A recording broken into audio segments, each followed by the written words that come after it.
Provoking اور enabling یہ والدین کی دو علتیں ہیں جس کی وجہ سے وہ خود بھی نقصان اٹھاتے ہیں اور بچے بھی نقصان اٹھاتے ہیں، اور بچے والدین سے ہمیشہ اس طرح رویہ رکھتے ہیں کہ جیسے والدین نے ان کا کوئی ادھار دینا ہے۔ چلے بچے تو ایسا رویہ رکھتے ہیں تو ٹھیک ہے، والدین بھی ایسا ہی رویہ رکھتے ہیں جیسے انہوں نے بچوں کا کوئی ادھار دینا ہے۔ اس چیز کو کیسے کنٹرول کر سکتے ہیں؟ ویسے اس بارے میں انڈا پہلے یا مرغی پہلے والی بات ہے، آپ دونوں میں سے کسی چیز کو بھی پہلے قابو میں کر لے تو دوسری چیز ٹھیک ہو جائے گی، لیکن پرووکنگ ہے وہ انیبلنگ کو جنم دیتی ہے پارشلی۔ تو پرووکنگ کو پہلے، کیونکہ پرووکنگ اینی ویز غلط ہے، انیبلنگ کو تو ہم بعد میں دیکھتے ہیں، لیکن کسی کو برا بھلا کہنا، کسی کے حوالے سے بری بری باتیں کرنا، اس کو تو پہلے روکا جا سکتا ہے۔ اگر کنونس کرنے کی بات ہو تو ہمیں مشکل لگتا ہے کنونس کرنا انیبلنگ کے بارے میں، یعنی اس بارے میں ہمیں کسی کو کنونس کرنا مشکل لگتا ہے کہ اگر وہ کوئی ڈرگ بیچتا ہوا یا خریدتا ہوا پکڑا گیا ہے یا ایسی حرکت کر رہا ہے اور پولیس کے قابو آ گیا ہے تو آپ تھوڑا چین لیں، آرام سے اس کام کو کریں، دہائی کر کے اس کو جلدی سے باہر نہ لائیں۔ تو اس بارے میں قائل کرنا مشکل ہے، والدین کا دل تڑپ رہا ہوتا ہے،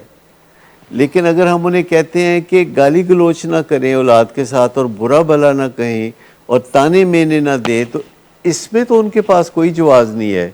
اگر ہم کہتے ہیں کہ گالی نہ دیں، برا بھلا نہ کہیں، مار پٹائی نہ کریں، تو اس میں تو کوئی جواز نہیں ہے کہ وہ کہیں کہ ہم نہیں رک سکتے، گالی ضرور دینی ہے۔ یہ تو نسبتاً اس میں ان کے پاس کوئی دفاع نہیں ہے۔ May be it is not easier to stop, لیکن پرووکنگ کے بارے میں کنونس کرنا بہت آسان ہے، یعنی قائل کرنا اس بارے میں ان پرنسپل کہ پرووکنگ نہ کریں، برے برے منہ نہ بنائیں، باڈی لینگویج خراب نہ کریں، نیم کالنگ نہ کریں، تانے نہ دیں، ان کے فیوچر کے بارے میں خراب پیشین گوئیاں نہ کریں، یہ مت کہیں کہ تم برباد ہو جاؤ گے، یہ مت کہیں کہ تم رولو گے سڑکوں پہ، یہ فالتو کی ساری باتیں نہ کریں۔ مطلب تھوڑی سی مدد ملے گی، کیونکہ جو ہی ہم پرووکنگ کر کے فارغ ہوتے ہیں تو اس کے بعد ہمیں گلٹ ہوتا ہے اور ہمارا دل تکلیف میں ہو جاتا ہے، اور اس دل کو تکلیف میں سے نکالنے کے لیے ہم کوئی فوری ایکشن چاہتے ہیں، جو کہ رشوت ہو سکتا ہے یا کوئی اجازت ہو سکتی ہے، اور انیبلنگ کا پروسیس شروع ہو جاتا ہے۔ اور انیبلنگ کو روکنا کافی مشکل ہے، کیونکہ وہ بہت سارے جذبات بیچ میں آ جاتے ہیں۔ بعض لوگ سمجھتے ہیں کہ بےعزتی کرنا، یعنی پرووک کرنا، کسی طریقے سے بےعزتی کرنا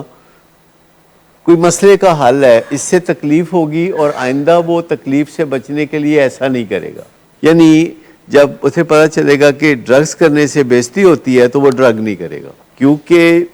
بےعزتی کرنے سے تکلیف ہوتی ہے اور وہ تکلیف ڈرگ کرنے سے فوراً ٹھیک ہو جاتی ہے۔ کیونکہ کئی دفعہ جب بچہ رات کو 12-1 بجے آتا ہے گھر، والدین انتظار کر رہے ہوتے ہیں کہ آئے تو اس کی تھوڑی سی بےعزتی کر کے سوئیں، تو وہ آتے ہی تھوڑی بےعزتی کر دیتے ہیں، تو وہ کندھے سے جھاڑ کے بےعزتی کہتا ہے میں جا کے 1 سگریٹ اور پی لوں گا۔ تو بےعزتی 1 سگریٹ کی مار ہے، کیا حال ہے؟ پرووکنگ سے بعض اوقات انٹائٹلمنٹ ملتی ہے کہ اچھا اگر آپ میری بےعزتی کرتے ہو تو پھر میں آپ کو ریلیپس ہو کے دکھاتا ہوں، پھر صحیح طرح کرنا بےعزتی۔ انٹائٹلمنٹ ہے، ایک انسان کا دماغ بڑا دلچسپ ہے، وہ چند دن اچھا کام کر کے یہ سمجھتا ہے کہ اب برا کام کرنے کا اسے حق حاصل ہو گیا۔